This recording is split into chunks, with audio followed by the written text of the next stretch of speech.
नौशारो फिरोज़ साईं जिन खे असांजो गुज़ारिश आहे त असांजे ॻोठ में हाजी मोर सोलंगी जिन जा भाइटिया नामी निट ऐं ॾोहारी चोर माण्हू आहिनि जिन जे मथां 50 एफआरूं थियलियूं आहिनि।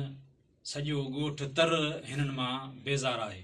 चोर बि आहिनि, कब्ज़ाखोर माण्हू बि आहिनि। भली साईं जिन खे असां चवंदा अचे पहिरें जांच करायो। ऐं घरनि में चढ़ाई करे हिननि जो इहो धंधो आहे। भंज ड्रा बि कंदा आहिनि, घर बि ड्राईंदा आहिनि, औरतुनि खे सटाकुटी बि कंदा आहिनि। पहिरें बि असांजे ॻोठ मां अलाए केतिरा जेको आहे घर हिननि तबाह ऐं बर्बादु कया आहिनि। उहे ट्रपड़ खणी हलिया विया।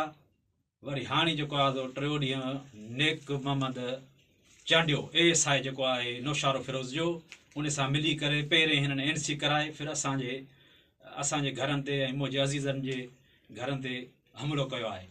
15 खां 20 माण्हू मथां फायरिंग बि कई आहे।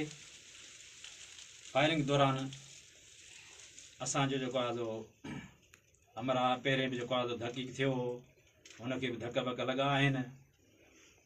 जवाबीअ में हिनखे ज़ख़्मी थियो आहे सलीम सोलंगी। पुलिस हिकु तरफ़ो थी बीह रही आहे, जेको बि कुझु करे थी हुनजे इशारे ते करे। हाजी मोर कोर्ट जो पटियालो आहे, इन जे करे हुनजी हिमायत घणी थी करे। पर असांखे उमेदु आहे रॉयल साहब त जांच कराईंदो ऐं इंसाफ़ ॾियाराईंदो